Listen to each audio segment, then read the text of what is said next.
اعوذ باللہ من الشیطان الرجیم بسم اللہ الرحمن الرحیم الحمد للہ رب العالمین وصلی اللہ علی سیدنا محمد وآلہ الطاہرین۔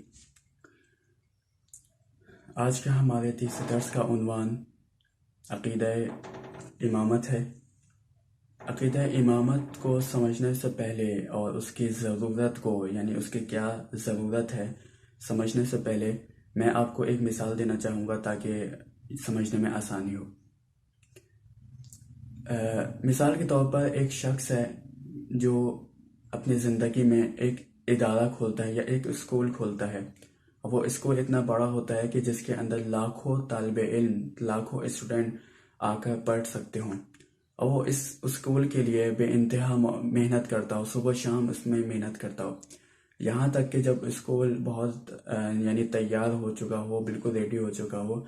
اور 10 سال اس کو یعنی اس اسکول کو گزر چکے ہوں، اور مختلف قسم کی اس شخص نے، اس آدمی نے کہ جس نے اسکول کھولا ہے، مشکلات دیکھی ہوں۔ اب اتفاقاً اس کو 2 مہینے کے لیے اس کو کسی دوسرے شہر جانا پڑتا ہے، کسی مجبوری کے تحت، کسی مجبوری کی وجہ سے۔ تو آپ کے خیال میں ایک عاقل انسان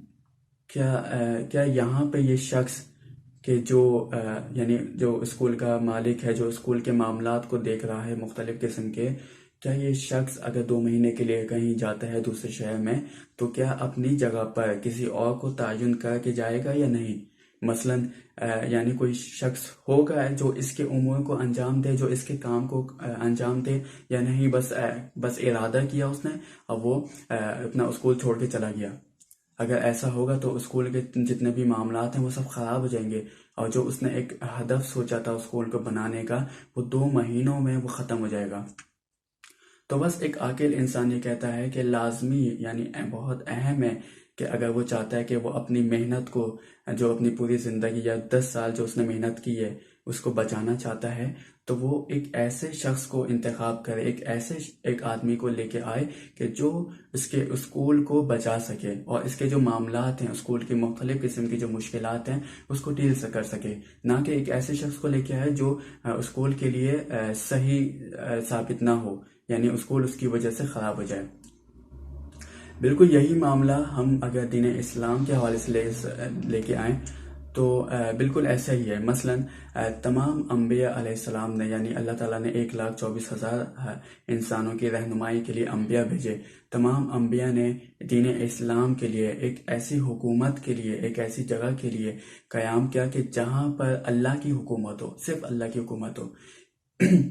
تو جب 1,24,000 انبیاء آ کر محنت کرتے ہیں اور آخری نبی صلی اللہ علیہ وسلم ایک حکومت قائم کرتے ہیں مدینے میں 10 سال، اور 10 سال مختلف قسم کی مشکلات دیکھتے ہیں، مختلف دشمنوں سے جنگ کرتے ہیں، اور اس کے بعد جب دین اسلام 10 سال تک یعنی 10 سال کے عرصے میں یعنی منظم ہو جاتا ہے اسلام، ایک یعنی حکومت قائم کر لیتا ہے، تو کیا رسول خدا جب اس دنیا سے جائیں گے تو کیا اپنے بعد کسی کو یا اس کا حاکم بنائیں گے یا نہیں؟ جس طرح ہم نے اشارہ کیا کہ ایک عاقل انسان حتماً اگر چاہتا ہے کہ اس کا جو پلان ہے، اس کا جو ہدف ہے وہ باقی رہے، تو یقیناً ایک ایسے شخص کو مقرر کرے اپنی جگہ پہ، ایسے شخص کو اپنی جگہ پہ لائے کہ جو اس کے بعد یعنی اسکول کو یا اس ادارے کو قائم کر سکے۔ یہ ہم نے عقلی طور سے سمجھا کہ اگر رسول خدا اس دنیا سے جاتے ہیں تو ایک آدمی، ایک ایسے شخص کی ضرورت ہے کہ جو دین اسلام کے باقی کے جو اہم امور ہیں، خود اس کی حفاظت کے لیے کوئی کسی شخص کا تعین کر سکے جو اس قابل ہو سکے ہو۔ یہ ہم نے عقل کی طور سے ثابت کیا۔ اب ہم شریعت کے حوالے سے ثابت کرتے ہیں، یعنی اللہ نے کیا بندوبست کیا ہے۔ جیسے میں نے کہا کہ پچھلے درس میں کہ اللہ نے انسان کی ہدایت کے لیے ہر زمانے میں مختلف جگہ پر مختلف انبیاء بھیجے تاکہ انسان کی رہنمائی ہو سکے۔ تو کیا اللہ نبوت کے بعد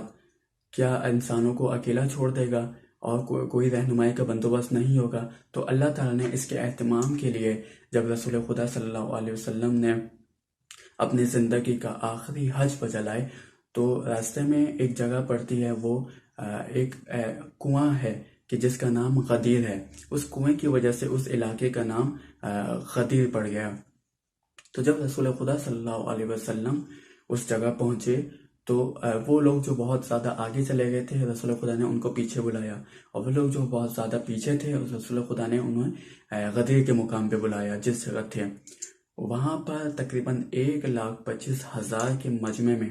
رسول خدا نے سب کو پہلے جمع کیا، اور اس کے بعد ایک اونٹوں کا جو پلان جو اونٹوں کے اوپر ڈالتے ہیں اس کا ایک ممبر بنایا کافی اونچا. اس کے بعد رسول خدا صلی اللہ علیہ وسلم نے ایک طویل خطبہ دیا. طویل خطبہ دینے کے بعد رسول خدا نے ایک یعنی اعلان کیا. امام علی کو اپنے ساتھ برابر میں بلند کر کے ان کا ہاتھ بلند کیا، اور اس کے بعد اعلان کیا من کنتو مولا ہو فہذا علی مولا، یعنی جس جس کا میں مولا ہوں، جس جس کا میں ولی ہوں، اس کا یہ علی مولا ہے. یعنی میرے بعد جو اب مولا وہ علی ہیں، وہ میرے بعد جو مولا وہ رہنما ہیں تم سب کا، وہ علی ہیں. جیسے یہ اعلان ہوا تو یہ آیت نازل ہوئی کہ کیا کہ الیوم اکملت لکم دینکم واتممت علیکم اسلام دینا، یعنی آج وہ دن ہے کہ میں نے کامل کیا تمہارے لیے دینکم دین تمہارا دین، اور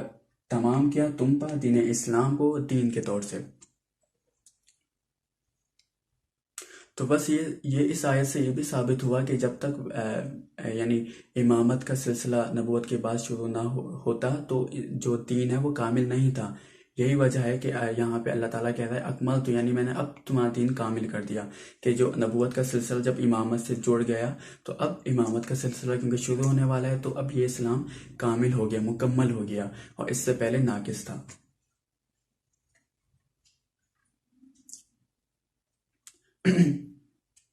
بس ہم پر لازمی ہے، ہم پر ضروری ہے، کیونکہ ہم مانتے ہیں کہ یہ دنیا کا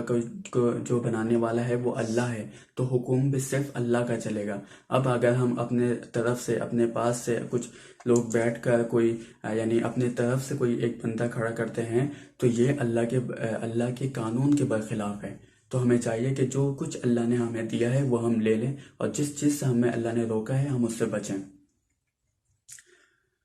اسی طرح اس آیت کے بعد رسول خدا نے حدیث ثقلین ارشاد فرمائی. حدیث ثقلین یہ ہے کہ رسول خدا فرماتے ہیں کہ میں تمہارے درمیان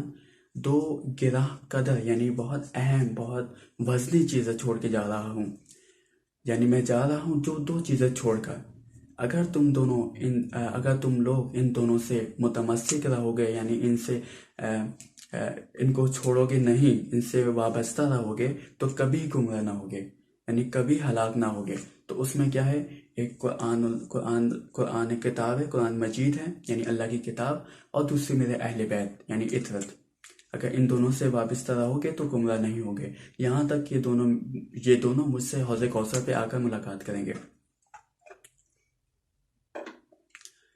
اس دلیل سے بھی ثابت ہوتا ہے کہ رسول خدا جانے سے پہلے اپنے بات کا اہتمام کر کے جا رہے ہیں کہ لوگوں کی رہنمائی کا سلسلہ جاری رہے اور وہ کبھی بھی تنہا نہ رہیں. اس کے بعد ایک اور جگہ پہ رسول خدا نے ارشاد فرمایا کہ میرے بعد 12 امام یا 12 خلیفہ ہوں گے، اور جو سب کے سب قریش سے ہوں گے. اس کے بعد اسی کی یعنی ذیل میں رسول خدا نے تمام اماموں کے تمام خلیفہ کے نام بتائے، کہ جس میں پہلے جو امام ہے وہ علی علیہ السلام ہے، دوسرے امام حسن علیہ السلام، تیسرے امام حسین، یہاں تک کہ امام زمانہ تک کے رسول خدا نے نام پہلے سے ہی بتا دیے کہ میرے بعد 12 امام ہوں گے، تاکہ آنے والے جو لوگ ہیں وہ کبھی گمراہ نہ ہو سکیں.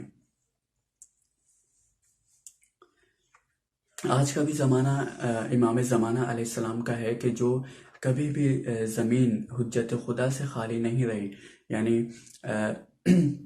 کوئی ایسا دور نہیں ہے کہ خدا کا نمائندہ اس زمین پہ نہ ہو. اچھا، یہاں پہ ایک سوال کا جواب دیتا چلوں، وہ یہ کہ بعض لوگ کہتے ہیں کہ ہر دور میں انبیاء رہے، لیکن ہمارے دور میں ہمارے سامنے نہیں ہے، مثلا غیبت میں ہے، ہمارے سامنے نہیں ہے، تو یہ کیسے رہنمائی کا سبب ہے؟ تو اس کا جواب یہ ہے کہ مثال کے طور پہ سورج اگر بادلوں کے پیچھے چھپا ہوا ہو یا سورج اگر باہر ہو، دونوں صورت میں ہمیں روشنی دیتا ہے. مثلا اگر سورج کے بادل کے پیچھے ہوگا سورج جب بھی ہمیں روشنی دے گا، اور اگر بادل اگر نہیں ہوں گے، صرف سورج ہی ہمیں دکھائی دے گا جب بھی ہمیں روشنی دے گا۔ تو اسی طریقے سے امام زمانہ علیہ السلام کا وجود ہے کہ ہمیں غیبت میں بھی فیض دے رہا ہے اور غیبت کے بعد بھی الحمدللہ فیض دے گا۔ نتیجتاً یہ کہ اللہ تعالیٰ نے ہماری ہدایت کے لیے 1,24,000 انبیاء بھیجے، اور اس کے بعد اللہ نے یہ سلسلہ منقطع نہیں کیا، ختم نہیں کیا، بلکہ اللہ تعالیٰ نے امامت کا سلسلہ شروع کیا کہ جو امام علی علیہ السلام سے لے کر سے شروع ہوتا ہے اور امام زمانہ تک ختم ہوتا ہے۔ آخر میں اللہ تعالیٰ سے دعا کرتے ہیں کہ اللہ تعالیٰ ان امامت کو سمجھنے کی توفیق عطا کر، تاکہ ہم اس کے مطابق، یعنی ان کے رہنمائی کے مطابق عمل کر سکیں۔ والسلام علیکم ورحمۃ اللہ وبرکاتہ۔